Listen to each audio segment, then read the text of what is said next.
Hello everyone, this is Shannon from That's So Po, and today I'm doing a wrap-up of my August 2020 monthly priority, which was focusing on African authors. I will link below a playlist about my monthly priorities if you're not familiar, as well as the TBR that I had for this month. Basically, I tried to read a bunch of different books written by African authors, and now I'm going to wrap them up and tell you about what I read, what I thought, what themes that I saw, and also my recommendations.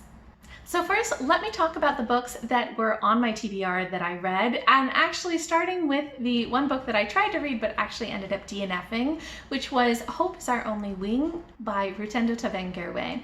This is a YA contemporary about a teenage girl who grows up mostly in the UK but has to move back to Zimbabwe when her father dies, and is really struggling with grief over her father's death, as well as a lot of issues adapting to the culture there and making friends and this sort of thing. And I thought that there was so much about this book that was really fascinating, especially talking about like the politics and culture in Zimbabwe, but it fell into a few too many YA tropes for me, and I just couldn't get into the story too much. Then there were two books that were on my TBR that I finished, only two, but they were so good. The first is What It Means When a Man Falls from the Sky by Lesley, Nneka, Arimah. This is a collection of literary short stories that is really rather dark, but so good. I actually did a standalone review for this, so I will link that below if you'd like to know more. But these stories were just so powerful, and they really especially talked about the relationship between daughters and their parents, and kind of the way that Nigerian women and people who immigrate from Nigeria to other countries kind of experience life. And there was just so much in here that was really well done. The other book on my TBR that I finished was The Boy Who Harnessed the Wind by William Kamkwamba and Bryan. So this is a memoir of Kamkwamba's life growing up in Malawi in a farming family that dealt with some really difficult times when famine and drought hit Malawi. He had to drop out of school and really almost died because of how extreme the famine was. But he got through it, and afterwards taught himself through borrowing books about engineering how to make a windmill for his family and his town so that they could have some electricity.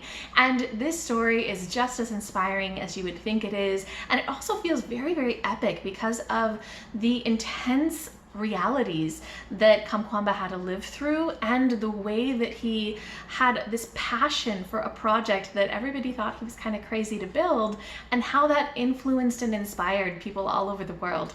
Such a good book.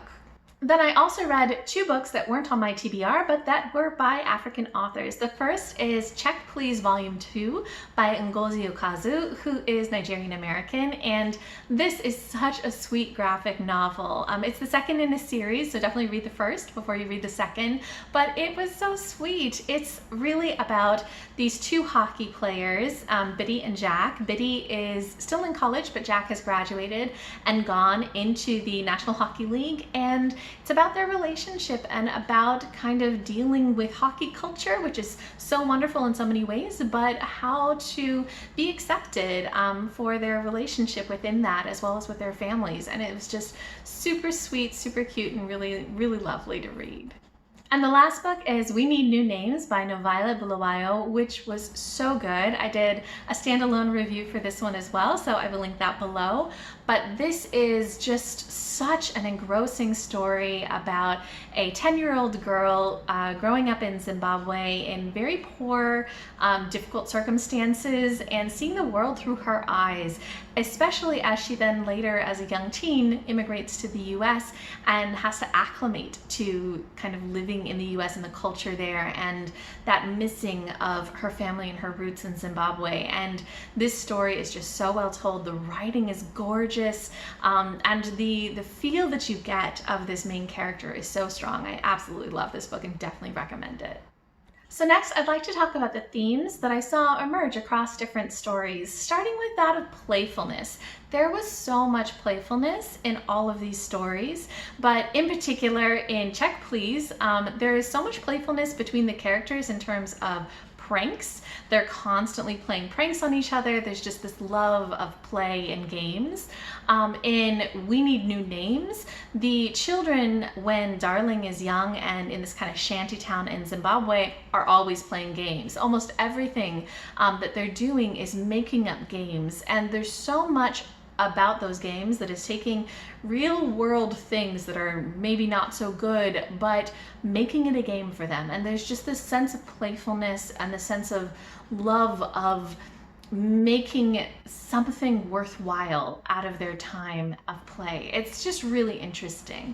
Also in The Boy Who Harnessed the Wind, there's all of this playfulness of Kamkwamba in terms of building things. So there's a lot of stories that he has of when he was a kid and he would build toy cars out of scraps or play around with radios trying to figure out how they worked, and just all of this sense of play in so many of these stories. Another theme that popped up in a lot of these stories was that of kind of cultural misfits, of not quite being what is expected, not quite fitting in.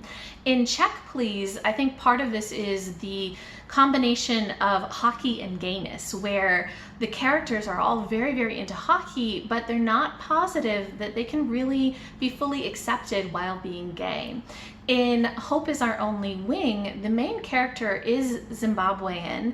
She was born in Zimbabwe, but she mainly grew up in the UK. And when she moves back to Zimbabwe, there's this feeling of her being too British, of her not being Zimbabwean enough. And that's a very interesting misfit for her. In What It Means When a Man Falls from the Sky, there are a ton of stories here about especially people not fitting into their families, not fitting into what their families expect them to act like. So there's a lot of misfit there.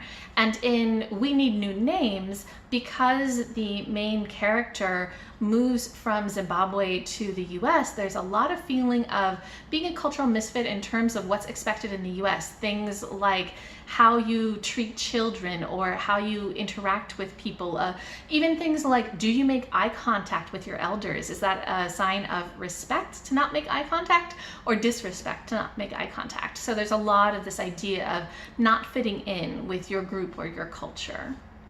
The last theme that I noticed in so many of these books was the importance of family. In CZECH Please, a big part of the story in the second volume is looking at Biddy and his connection with his parents. Since his parents are from the South and he's not really sure that they're going to accept him being gay, there's a lot of this exploration of what does it mean to value your family so deeply, but also feel that lack of connection because you can't share a big part of who you are with them, and how to bridge that connection. In The Boy Who Harnessed the Wind, a lot of Kamkwamba's story is really about him trying to make sure that he provides for his family. So a big part of his motivation in building the windmill is for him to have a source of electricity for his family that could potentially help them out when they go through tough times. And when it talks about his childhood where they dealt with the famine and everything that all of them had to give up for each other, the kind of starvation and the working from dawn until dusk, just all of this effort that he put into providing for his family is really a big part of this. In What It Means When a Man Falls from the Sky, a lot of these stories are really examining family relationships, especially that between daughters and their parents. There's so much in here about daughters and their parents, and some of the stories about this just made me cry. They were so beautiful. Often it's difficult relationships, but there's so much love and there's so much valuing of those relationships. So I really definitely saw this theme throughout. And as a note, I did not read African authors in 2019, so I don't have any themes from that year to compare to this year, but I'm really looking forward to next year where I can see what themes emerge then. And lastly, I'd like to give some recommendations of what I read this month that I think other people should read too. This month is a little strange because I didn't read that many things, but they were so good, so I definitely have some recommendations for you. The first is What It Means When a Man Falls from the Sky by Lesley, Nneka, Arimah.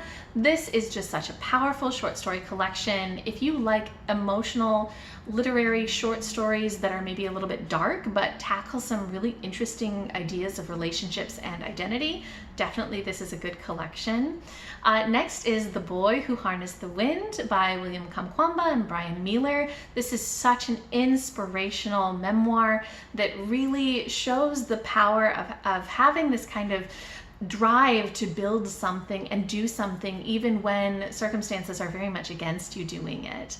And lastly, I would definitely recommend We Need New Names by NoViolet Bulawayo, which is so beautifully written. The voice of it, the vividness of the writing style, it's so good to read. I absolutely love the prose, and the content is just fascinating, talking about immigration, talking about culture, talking about heritage. There's so much in this that I think is really worthwhile.